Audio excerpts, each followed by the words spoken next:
with a single email delivered to an IP address in Rio de Janeiro. Guardian newspaper columnist and blogger Glenn Greenwald didn't pay much attention to the email. The source moved on, this time to Berlin. He was soon exchanging emails with American documentary filmmaker Laura Poitras. A few weeks later in New York, Poitras met national security investigative reporter Barton Gellman at a Greenwich Village restaurant. Poitras asked Gellman to vet the source and meet him electronically. Through sophisticated encrypted messages, Verax promised an unprecedented scoop, but it came with a warning.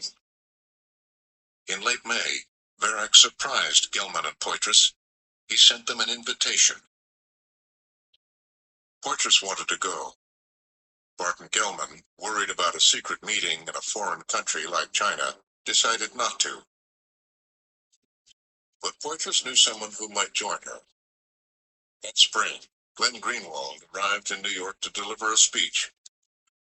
Greenwald decided to join Poitras.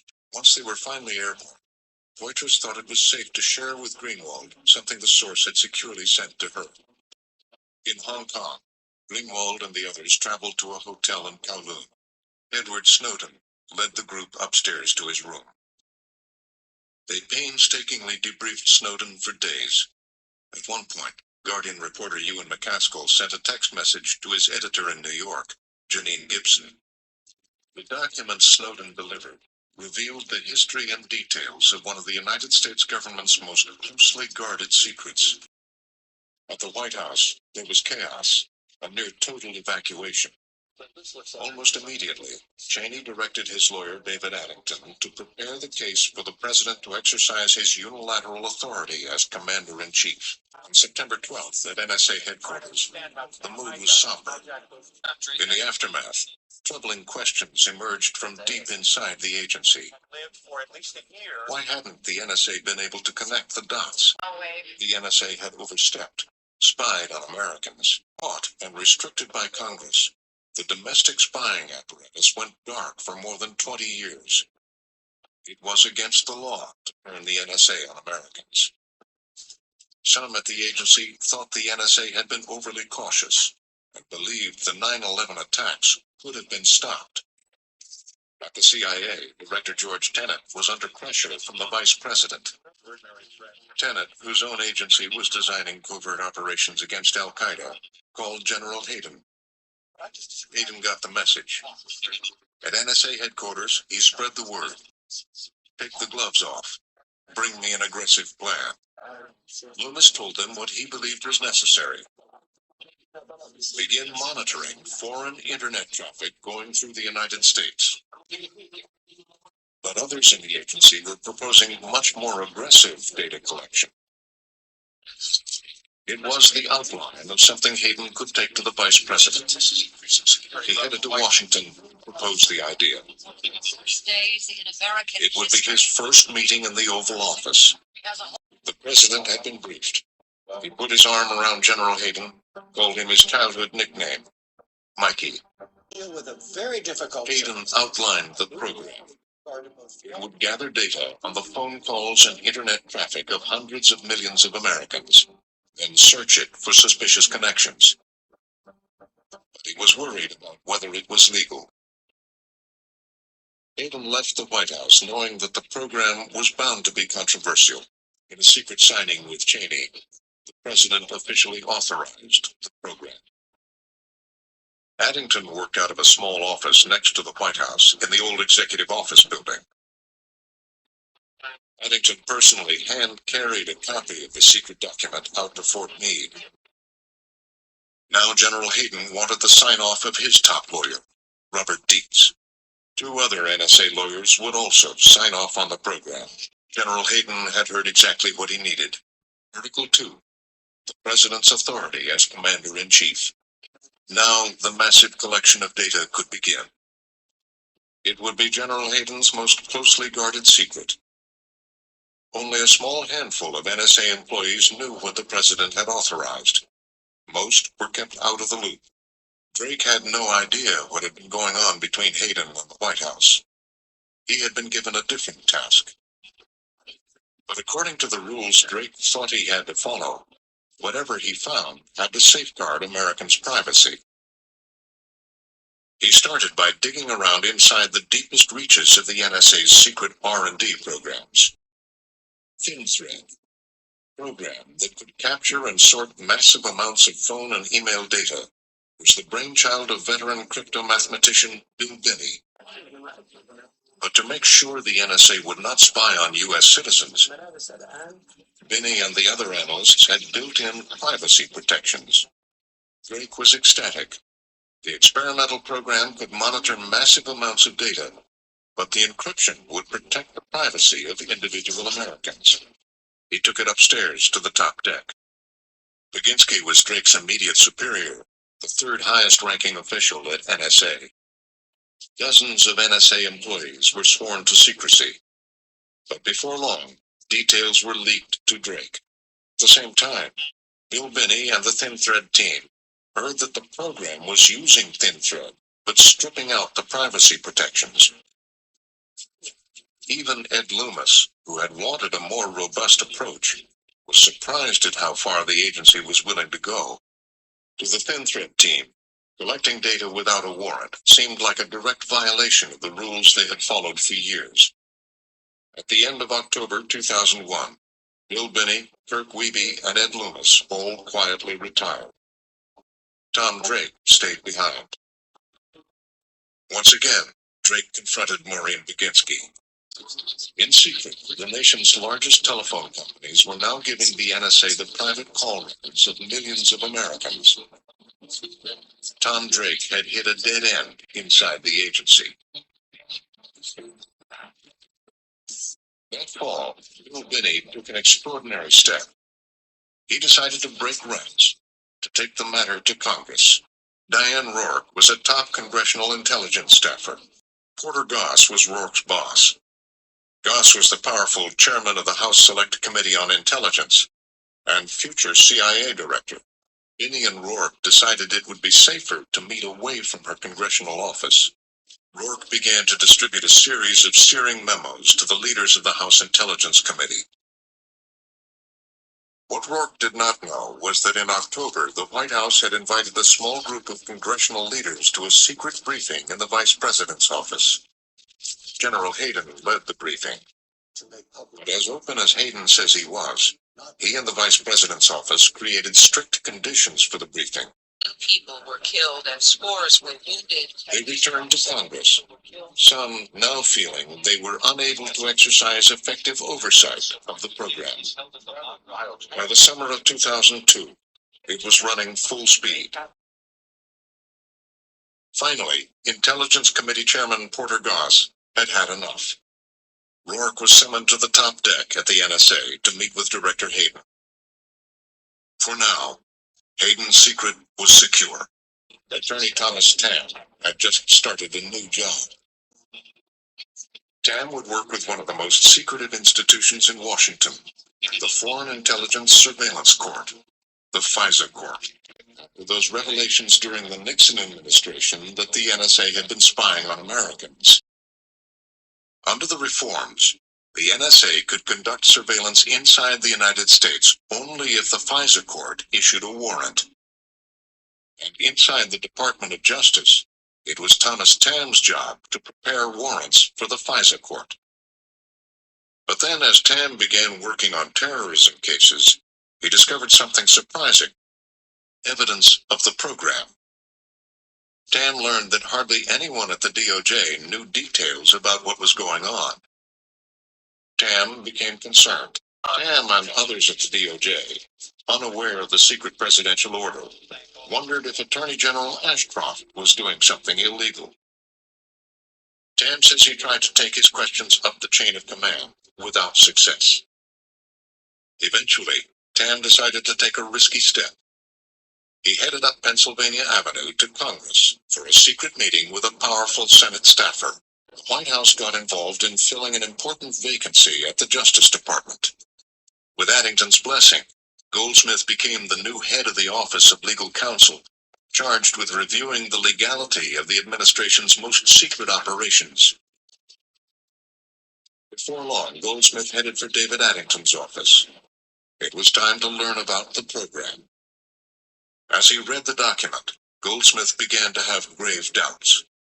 Goldsmith discovered that as part of the program, the government had been tracking data about the emails of tens of millions of Americans. I said attached by the Constitution. Addington was furious that Goldsmith would raise questions about the program, and he let him know. For Cheney, Addington, Gonzales, Hayden, and others, the personal stakes at this moment were extremely high. At the Justice Department, they prepared for conflict with the White House. Goldsmith's boss, Deputy Attorney General James Comey, delivered the news to John Ashcroft. Parts of the program appeared to be illegal. Ashcroft was supposed to sign a reauthorization of the entire program every 45 days, and for 2.5 years he had. But now he balked. Then, just hours later, Attorney General Ashcroft collapsed, suffering from severe pancreatitis. James Comey was now the acting Attorney General. With the deadline looming inside the White House, Alberto Gonzales, Chief of Staff Andrew Card, and David Addington headed to Attorney General Ashcroft's hospital room. Goldsmith and Comey waited in Ashcroft's room. In the wake of the hospital confrontation, at the White House, Cheney insisted the president should act on his own, reauthorize all of the program, even though the Justice Department said part of it was illegal. But the White House wondered, would General Hayden go out on a legal limb and continue the program? Hayden and Gonzales say their willingness was informed by something that happened just before the Addington call. In Madrid this morning, more than 190 people were killed and more than these 10 simultaneous bomb It was one of the worst terrorist attacks since September 11th. That afternoon, President Bush reauthorized the program. At the Justice Department, Jack Goldsmith prepared his resignation letter. Dozens of top DOJ officials threatened to join him, including FBI Director Mueller, and even Acting Attorney General Comey. And I would never be part of something that I believe to be fundamentally wrong. With a heavy heart and undiminished love of my country and my department, I resign as Deputy Attorney General of the United States, effective immediately. Sincerely yours, James B. Comey. The next morning, the president decided to have a private talk with Acting Attorney General Comey. The president then sent for FBI Director Mueller.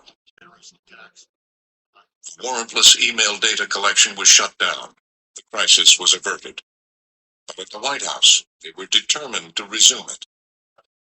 General Hayden was sent to the secret FISA court to convince a judge to restart it. Collar-Catelli's secret ruling relied on a controversial interpretation of a 25-year-old Supreme Court case. The program was back online, bigger than ever. Same year, the president hit the campaign trail, publicly arguing there was no warrantless surveillance program. It's important for our fellow citizens to understand constitutional guarantees are in place when it comes to doing what is necessary to protect our homeland because we value the Constitution. Thank you. Go. As the president insisted the government always secured warrants, in Washington, that Department of Justice Attorney Thomas Tam knew otherwise. Tam had not been aware that Jack Goldsmith from the top echelon at the Department of Justice had nearly resigned. But his concerns about the program had continued to grow. Tam decided to take a very big step, one dramatically out of character for the son and nephew of high-ranking FBI agents. One day on his lunch break, he slipped into a Washington subway station. He used a payphone to make an anonymous call to the New York Times. Tam says the phone call was to a New York Times reporter. Lishblau will not confirm that Tam was a source, but acknowledges receiving a tip from an anonymous source. Tam says he and Lishblau had a series of clandestine conversations around Washington. Having leaked, Tam disappeared back into the bureaucracy at the Justice Department. At the Times, Eric Lishblau knew that another reporter, James Risen, had also been hearing about the program. Eager to get General Hayden on the record, James Risen called the NSA.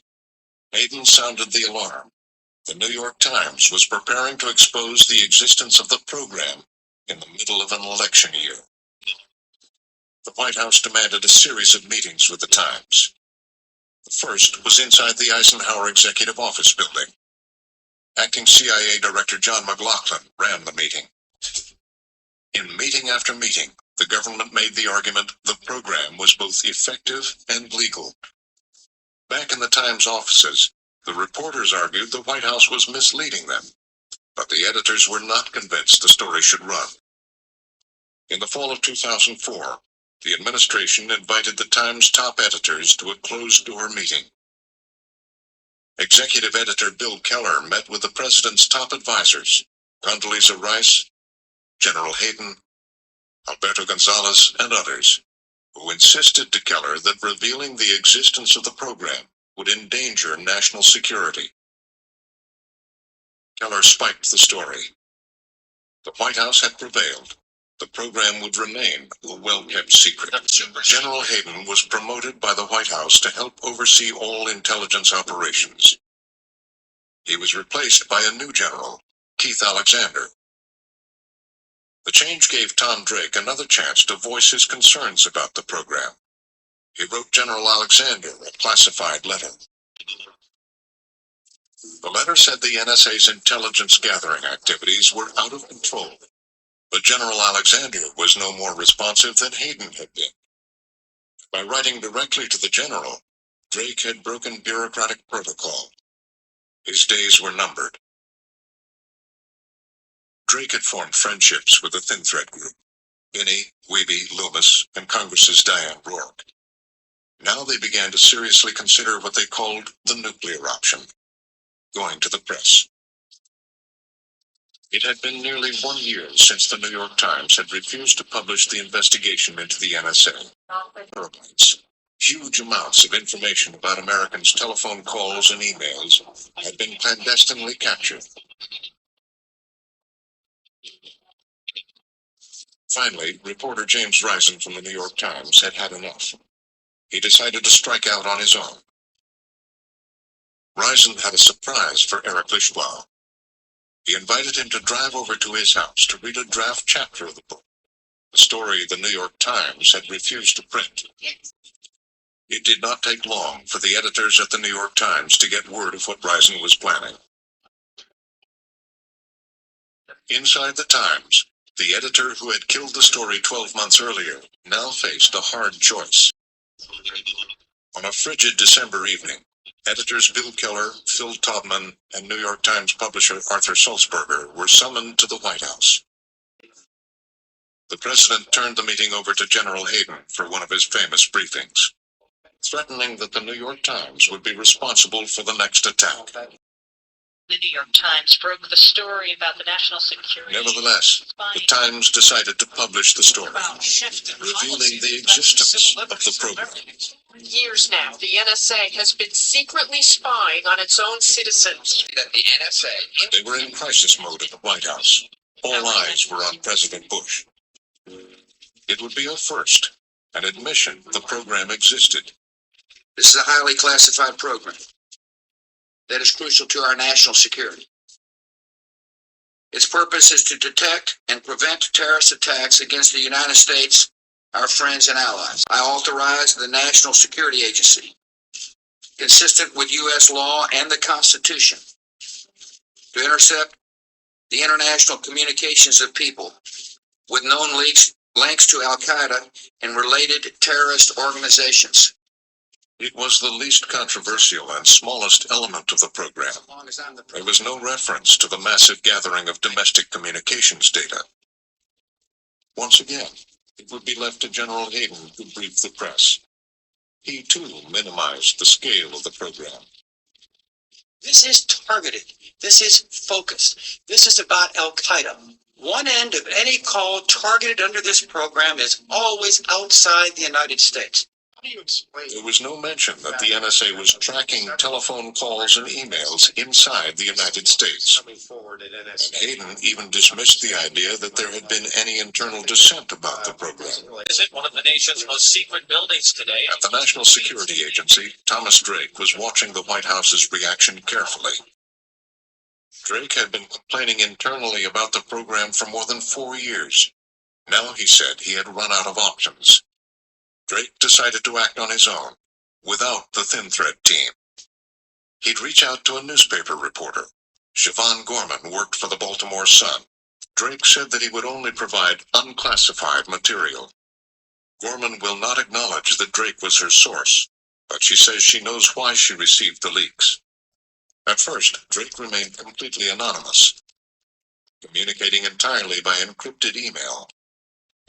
Gorman would write a series of lengthy stories, a deep investigation into the NSA, Thin Thread, and the warrantless surveillance of millions of Americans. Gorman is the reporter. It's their off lead today. NSA phone system. But Drake wasn't the only leaker. Other stories break. Warrants, but high-ranking officers in the Justice Department. The New York Times revealed the story of that standoff in Attorney General Ashcroft's hospital room.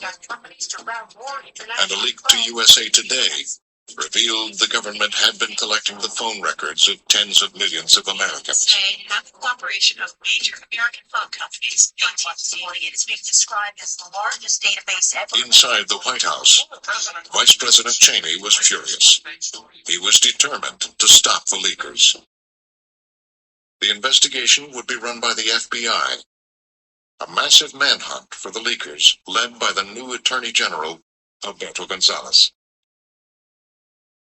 The agents began their investigation across the street at the Department of Justice itself, calling everyone who had worked with the FISA court, including Thomas Tam. Terrified, Tam refused to return the calls, but Tam panicked and quickly sealed his fate. Thomas Tam resigned from the Justice Department. He began to wait for a federal indictment. A story that has now triggered a Justice Department investigation. Cambridge, Massachusetts, Jack Goldsmith had settled in as a professor at Harvard Law School. One morning, he was summoned to a meeting in Harvard Square with 2 FBI agents. The subpoena was issued under the leadership of Attorney General Alberto Gonzales. By the summer of 2007, it had been more than 18 months since the FBI had begun its investigation. They had little to show for it. They decided to up the ante. They would conduct a series of early morning raids on the houses of their primary suspects. And then they hit one more. Ed Loomis. The FBI considered them persons of interest for leaking to the New York Times, but they all insisted they hadn't. Tom Drake's home was not raided by the FBI that day, but Drake had the feeling that he was next. The FBI search warrant said that they were looking for evidence that Drake was the New York Times leaker. The meeting was with federal prosecutor Stephen Terrell. Terrell had no hard evidence Drake ever spoke to the New York Times, or that he had given any classified material to the Baltimore Sun. Nevertheless, Terrell said the FBI had discovered classified documents on Drake's computer and in his basement. A felony. Terrell wanted Drake to confess and admit that he was the center of a conspiracy involving Rourke, Binney, and the others. Drake and the others faced decades in federal prison, and at least tens of thousands of dollars in legal bills. Desperate, they came to believe they had only one chance.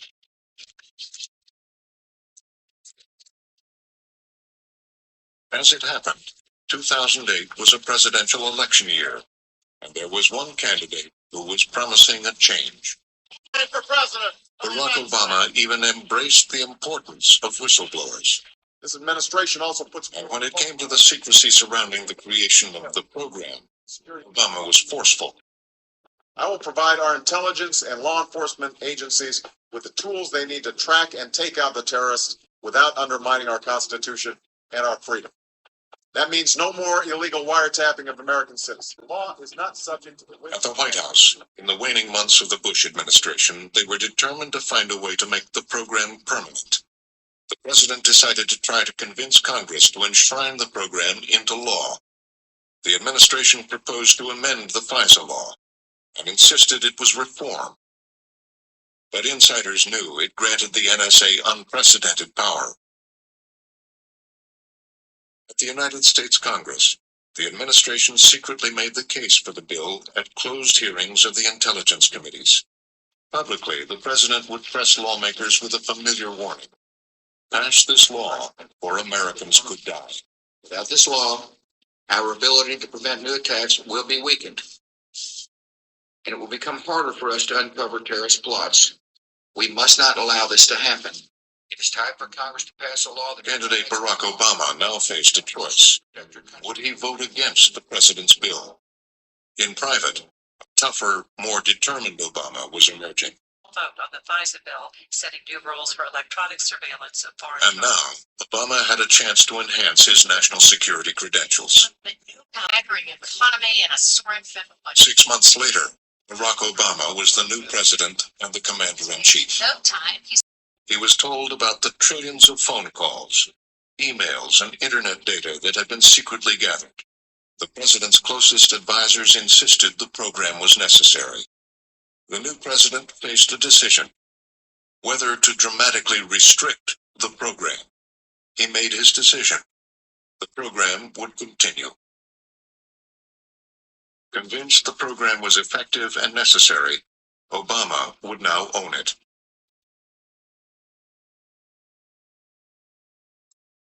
The NSA, they were now spending more than $10 billion a year on capturing communications of people around the world. 25-year-old Edward Snowden was one of them. A high school dropout, Snowden had grown up just 20 minutes from the NSA. Snowden had enlisted in the army, but left after breaking both of his legs in training. By 2009, Snowden was working as an NSA contractor in Japan. The job provided him extensive access to the details of NSA operations. The more Snowden saw, the more disturbed he became. One of the key documents Snowden discovered, a classified Inspector General report detailing the history of the program. Under President Obama, Snowden watched as the program continued. As Snowden was deciding exactly what to do, Obama's Justice Department began to address those Bush-era leak investigations, led by Attorney General Eric Holder.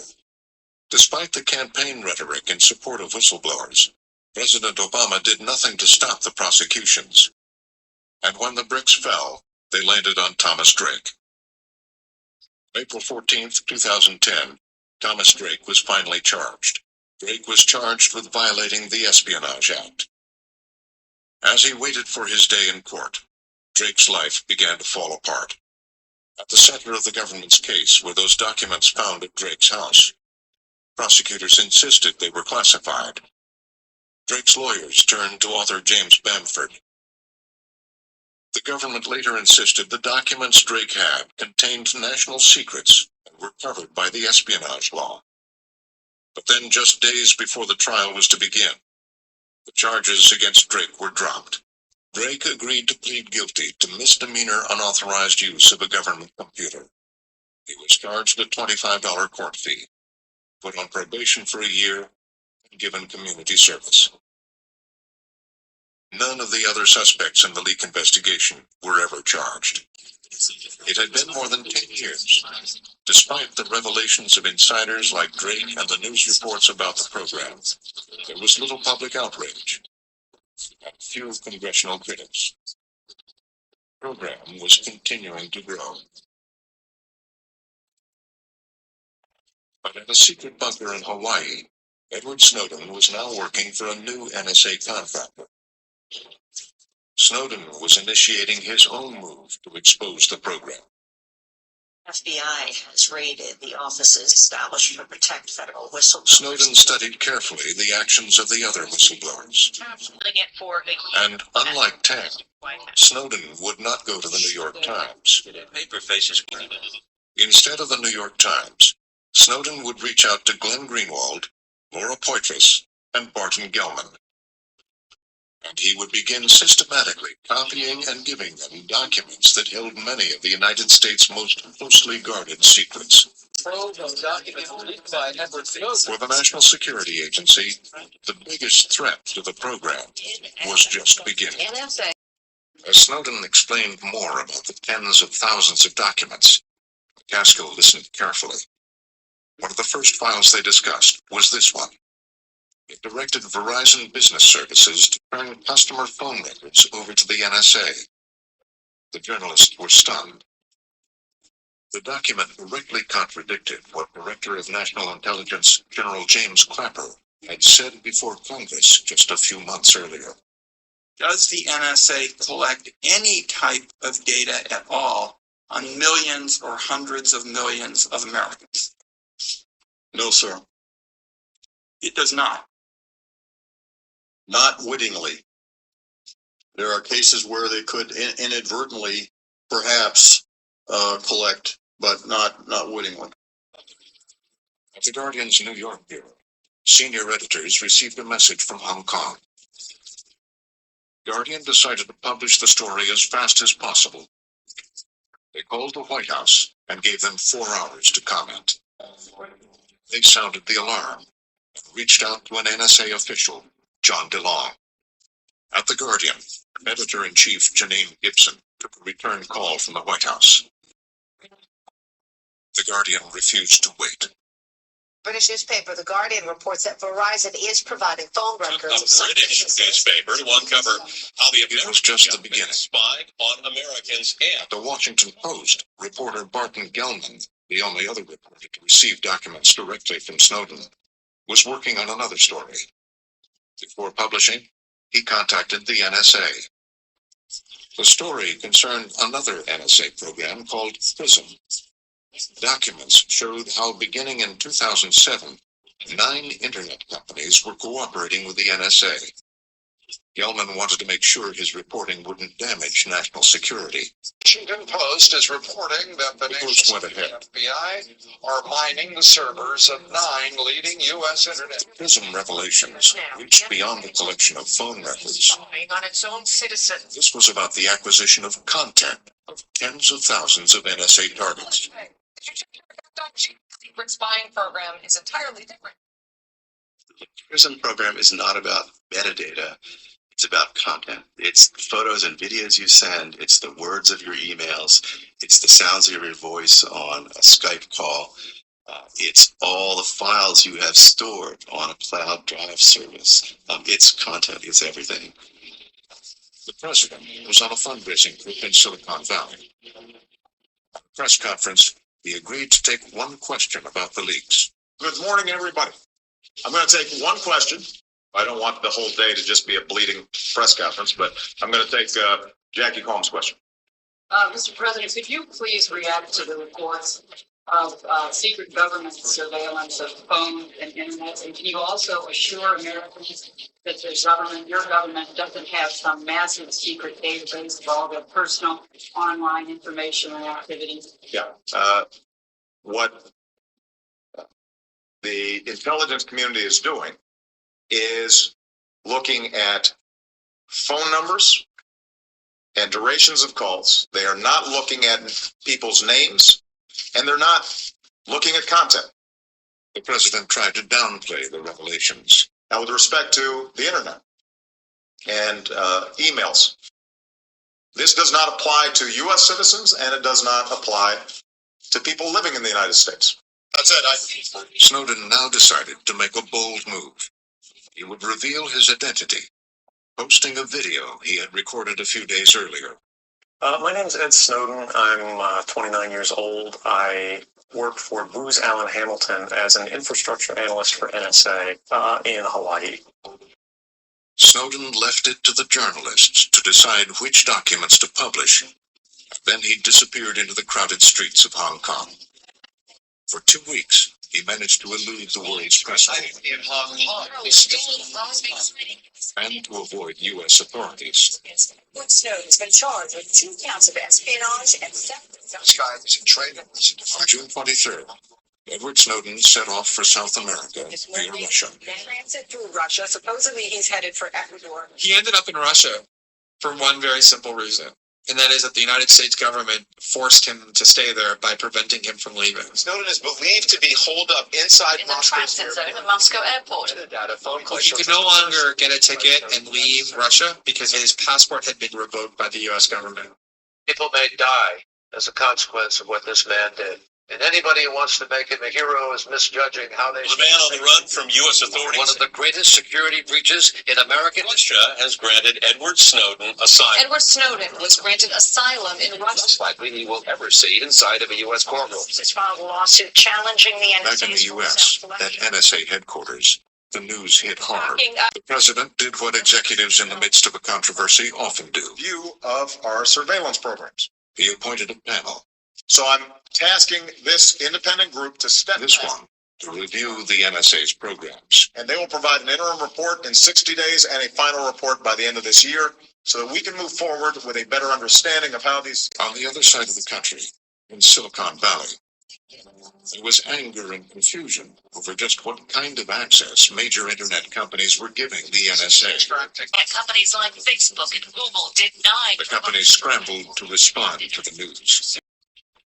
But then there was more bad news. The Washington Post, citing documents stolen and released by Edward PRISM was only part of what the NSA was up to. newly disclosed way the NSA is monitoring. In a program called Muscular, the NSA was secretly extracting data from fiber optic cables overseas. Intelligence operations are much less restrained by surveillance laws. They could hack into companies' internal networks and collect information in bulk. The NSA did this by invoking a Reagan-era presidential order, time long before the modern internet.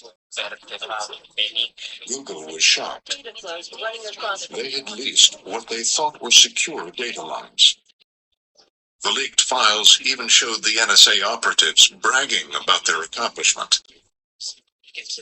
The NSA will now have a harder time reading Google's data without Google's knowledge. It should have been no surprise that the NSA would be digging into the company's data. Immediately after 9/11, the companies had been warned. This new law that I signed today will allow surveillance of all communications used by terrorists, including emails, the internet, and cell phones. As of today, we'll be able to better meet the technological challenges posed by this proliferation of communications technology. With the signing of the Patriot Act in 2001, a new era of intelligence gathering and surveillance had been set in motion. The American people need to know that we're collecting a lot of information, and we're spending a great deal of time trying to gather as much intelligence as we possibly can, to chase down every lead, to run down every hint, so that we can keep America safe, and it's happening. It's happening. It was happening, but it was veiled from public view. In San Francisco in the summer of 2002, a technician at AT&T, Mark Klein, was one of the first to witness something. One day, an agent of the National Security Agency showed up to talk to one of Klein's supervisors. But later, inside this AT&T facility, Klein noticed something unusual on the 6th floor. Upstairs, on the 7th floor, was where AT&T handled internet traffic. Klein got hold of engineering drawings that showed the cables he had traced were going to a device called a splitter. Klein was afraid to speak out for several years. Times broke the story about the National Security Agency spying. It went public after reading a front-page New York Times story about NSA spying in 2005. The agency's collection. News stories on warrantless wiretapping brought unwanted attention to the telecom companies. The new internet companies, on the other hand, were less comfortable cooperating with the government. But even before the NSA's PRISM program, they too had been complying. One CEO, however, decided to fight back. Nick Merrill ran a small web hosting company in New York named Calyx. The letter Merrill received was a National Security Letter, or NSL. After 9/11, the Patriot Act allowed any FBI office in the country to issue NSLs without a court's review and with a gag order. Merrill enlisted the aid of the American Civil Liberties Union to challenge the letter in court. That same year, the FBI issued 56,000 national security letters. But Merrill was the first person who had challenged a letter on constitutional grounds. Finally, in 2013, Google did challenge 19 NSLs. By that time, the FBI had withdrawn Merrill's national security letter after an appeals court ruled it unconstitutional. At the same time the government was expanding its intelligence gathering, the companies were trying to find out as much as possible about their users, amassing huge data troves. The NSA was watching. From a simple search box, Google struck gold. Page and Brin would make billions, but it was their 2004 launch of Gmail with vastly more storage than Microsoft's Hotmail and Yahoo Mail that immediately sparked controversy for how it mined email content. At Google, Andrew McLaughlin got a phone call. In fact, much more listening and looking was about to happen. With millions of people posting on Facebook, the executives at Google became worried. To muster more firepower, Google had bought a leading internet advertising company. DoubleClick had pioneered and refined the tracking of people's web browsing. When you go to a website, the website has the opportunity to drop a little file onto your computer called a cookie. It's basically a tracking number. It's just an ID number attached to you. And anytime you go to another website that sees that ID number, they know, oh, it's that same person. So a cookie is a unique identifier set by any website that your computer interacts with. And to be clear, it doesn't have to be the website that you're visiting. You visit any given site and your computer will interact with dozens, if not hundreds of servers run by different companies. Today, all the big internet companies use advanced tracking technology. The NSA has carefully studied their methods. For them, commercial tracking is an opportunity. At the Washington Post, Art Gellman was going through his Snowden files. Thousands upon thousands of them, unpacking highly technical terms, engineering jargon, and computer code. One day he came across this slide. At first he couldn't understand it. He consulted with his colleague, internet security expert Ashkan Soltani. Before publishing, the reporters called Google for comment. As the article went to press, Google emailed an editor at the newspaper, claiming that Soltani had received funds from a foundation known for supporting privacy projects. Soltani says he never received the alleged funding. The article had revealed the privacy risks associated with advertising. Frontline asked Google for an interview, but they declined. All of the major internet companies we called in the course of reporting this program refused to participate. Executives from Silicon Valley went to the White House.